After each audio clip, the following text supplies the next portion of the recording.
First impressions. 3 countries, 3 capitals, 3 days.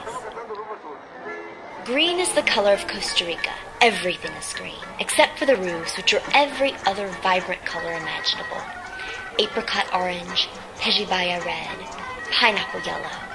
The gently sloping hills cloaked in a soft green canopy look more like the natural curves of a woman than of a country. Soft and supple, the land swells in 2 massive mounds to form the breasts, and puckers in gentle rolls like the fleshy contours of the legs and torso. Only on the last day of our trip do we venture into the bustling capital of San Jose. The slated sky casts a gray complexion over the entire city.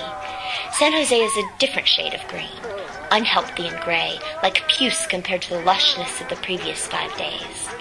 Palm trees dot the landscape, growing in the centers of traffic circles and along the sidewalk, but they lack the vivacity of the ones in other parts of the country. If the rest of Costa Rica is a voluptuous earth goddess, then San Jose is her stooped and emaciated counterpart. Her gaunt cheeks and gray complexion embody the stench of the streets. Her watery eyes dart back and forth, and her long, gnarled fingers snatch wallets from women's purses and hats off men's heads. Of the 15 rolls of film I use in Costa Rica, I take only 2 photographs in San Jose. One of an ancient clock sitting on a stone pillar in the middle of the street, and another of the Holiday Inn where we stay the night. In Costa Rica, the vibrantly colored roofs and log-stacked fences make me feel like an old friend, always welcomed inside to share a meal of beans and rice. But in San Jose, I measure friendliness differently by the smile the lady gives me after making a particularly good sale. San Jose is everything the rest of the country isn't. Big, modern, and impersonal. Santiago, Chile. Ever since my friend Fernanda moved back to Chile, I dreamed of visiting the country.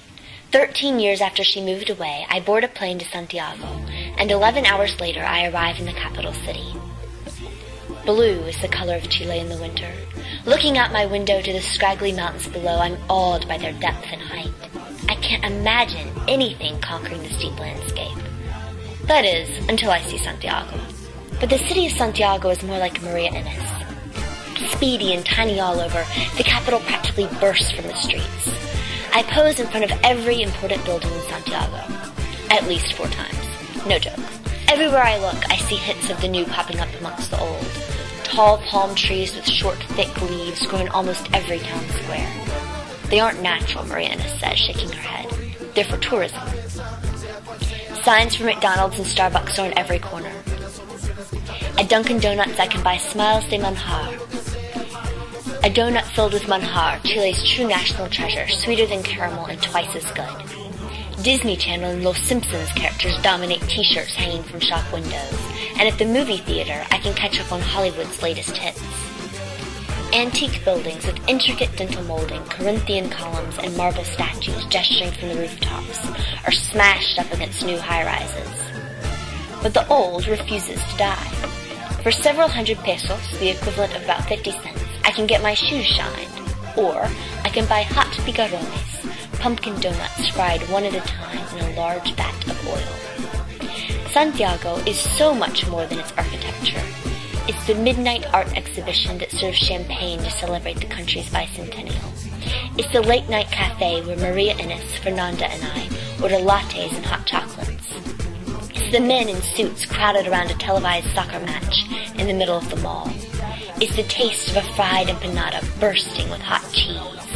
It's the avenue of parks, each named for a different country and covered in colorful graffiti.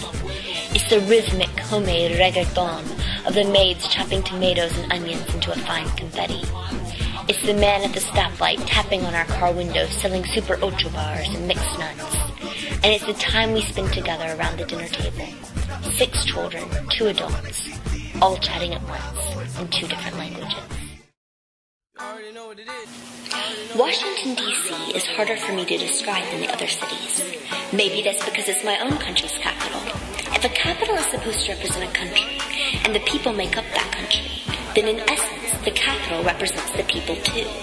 So in theory, what I discover about Washington, D.C., I'm also discovering about myself. I'm not too keen on what I'll find out. I've come with an itinerary mapping out every moment of our trip, Fernanda has come to the United States, and I want to show off my capital city.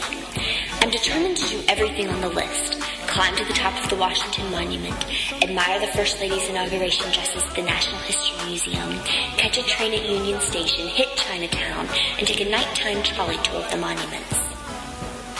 About halfway through the trip, my parents intervened. We'll tour Washington, D.C. their way. No itineraries involved. We do most of the conventional tours. We visit the Capitol and Supreme Court and end at the gates of the White House. But my favorite tour is the Library of Congress. I'm torn between wanting to run and wanting to sit down. I don't want to get left behind, but I'm afraid I'll miss something if we go too fast.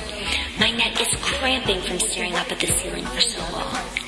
I only turn my eyes from the watercolor hues to look down at the biggest reading room I've ever seen. I'd become a congresswoman just to call it my own. I begin to understand D.C. after visiting the library, and I give complete credit not to the rows of books, engraved quotes by well-known philosophers, or even the fantastic ceiling, but rather to a beautiful bronze statue in the entranceway. I didn't see her at first. I was too busy looking up. But on my way out, as I walked around the top tier to the descending staircase, I noticed a slender, graceful form. I couldn't see her face, but I was sure she was beautiful. With one arm deliberately to the side and the other raising a torch, she exudes confidence and poise, an ideal to live up to. I've come to D.C. to discover something about myself, to define my identity as an American. But I've also come to D.C. as a tourist in my own country's capital, as an outsider looking in. I leave D.C. disappointed that I haven't found the answers to my questions, that I'm still searching for the persona of the city. The statue stands regally before me. I stare at her for several minutes, but I never look at her face. To peek would undermine the very concept of first impressions. To peek would cloud reality, and I might never uncover the living and breathing representation of this city. Without seeing her face, I can't see her version of the truth. I can keep looking for my own. Maybe you've visited some of these places before, and maybe your impression was different from mine. But then again, these are only impressions, my impressions, of 3 capitals and 3 countries in 3 days.